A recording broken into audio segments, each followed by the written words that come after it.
adik-adik dan mama papa, bagaimana kabarnya? Semoga kita semua dalam keadaan sehat-sehat ya. Untuk yang sakit, kiranya Tuhan yang menyembuhkan. Bertemu kembali dengan Katia pada hari ini. Kita akan bersaat teduh kembali seperti hari-hari biasanya. Mari kita siapkan Alkitab kita. Kita mau buka Alkitab kita nih, yang terambil dari Zakaria 5, Zakaria pasal 5 ayat 5 sampai 11. Kalau misalkan sudah disiapkan Alkitabnya, boleh dikasih pita atau pembatas Alkitab ya. Baik, kalau sudah, biarkan Alkitab kita tetap terbuka nih. Kita mau bersaat teduh dulu, meminta pimpinan dari Tuhan. Mari kita bersatu dalam doa. Tuhan Yesus yang baik, terima kasih Tuhan atas penyertaan-Mu Tuhan, sehingga kami dapat mengambil kesempatan kami Tuhan untuk bersaat teduh kepadamu Tuhan. Kiranya Tuhan memimpin kami Tuhan, apa yang kami baca dan kami renungkan ini boleh kami pahami sehingga kami dapat menjadi anak-anak Tuhan yang baik dan benar. Terima kasih Tuhan Yesus, amin. Adik-adik, sekarang kita akan membaca firman Tuhan hari ini. Mari untuk adik-adik yang sudah bisa membaca, kita bacanya secara bersama-sama. Dan untuk adik-adik yang belum bisa membaca, boleh mendengarkannya saja ya.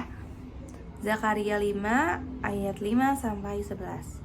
Penglihatan ketujuh, perempuan dalam gantang. Tampillah malaikat yang berbicara dengan aku itu, katanya kepadaku, cobalah layangkan matamu dan lihatlah apa yang muncul itu. Lalu tanyaku, apa itu?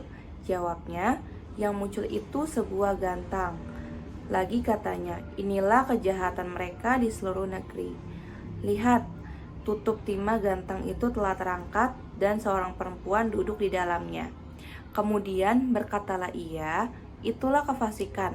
Lalu didoronnyalah perempuan itu kembali ke dalam gantang dan dibantingnyalah batu timah itu ke mulut gantang.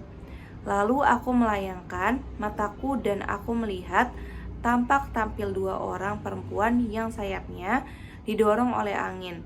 Adapun sayap mereka adalah sayap seperti burung ranggung. Mereka mengangkut gantang itu di antara bumi dan langit. Bertanyalah aku kepada malaikat yang berbicara dengan aku itu, kemana mereka membawa gantang itu?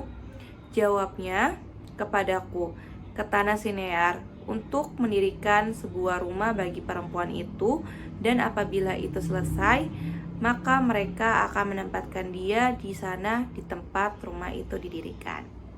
Demikianlah firman Tuhan. Nah adik-adik, Katia punya cerita nih pada hari ini. Jadi di sebuah hutan pada suatu hari ada dua orang penjahat. Ada berapa? Dua orang penjahat adik-adik. Mereka berdua ini sedang memasang perangkap-perangkap di sebuah hutan itu. Untuk apa?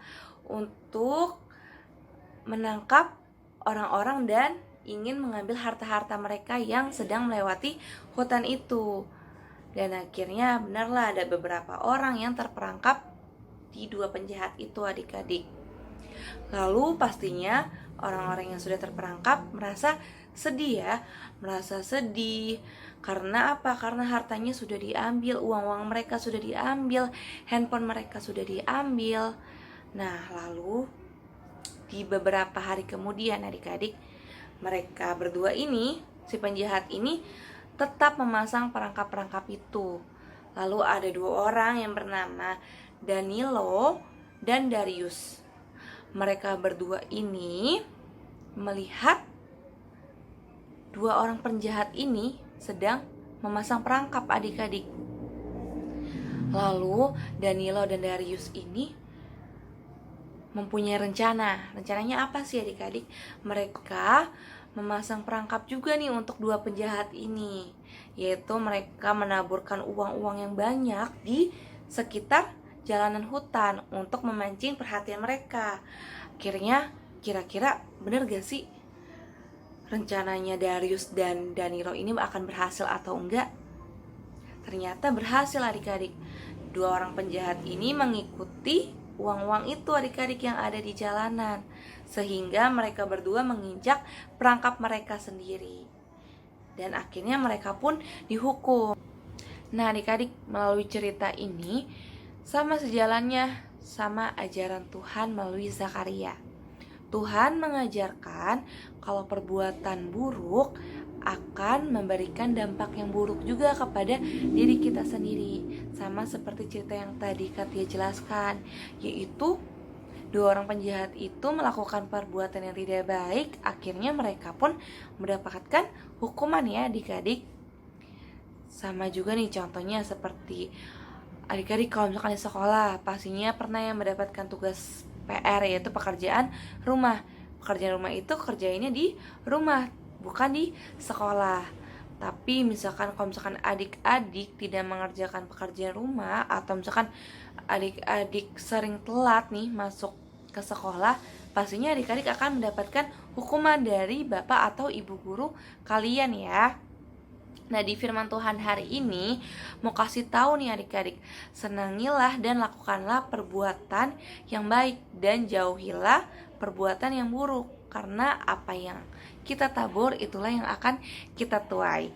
Dan Tuhan sangat senang kepada anak-anak yang mau berbuat baik, yaitu menolong sesama, terus menjauhi kejahatan, dan mau menolak segala perbuatan-perbuatan yang buruk adik-adik. Jadi mulai hari ini kita harus berbuat baik ya. Nah adik-adik, kita akan menutupnya di dalam doa. Mari kita bersatu di dalam doa. Tuhan Yesus yang baik, terima kasih Tuhan atas firman-Mu Tuhan, sehingga kami boleh diajarkan Tuhan agar terus berbuat baik dan menjauhi segala hal-hal yang buruk. Kiranya Tuhan memimpin di dalam kehidupan kami masing-masing Tuhan, sehingga kami boleh menjadi anak-anak Tuhan yang baik dan anak-anak yang boleh menjadi terang bagi sesama kami Tuhan. Terima kasih Tuhan Yesus, amin. Terima kasih adik-adik, dadah.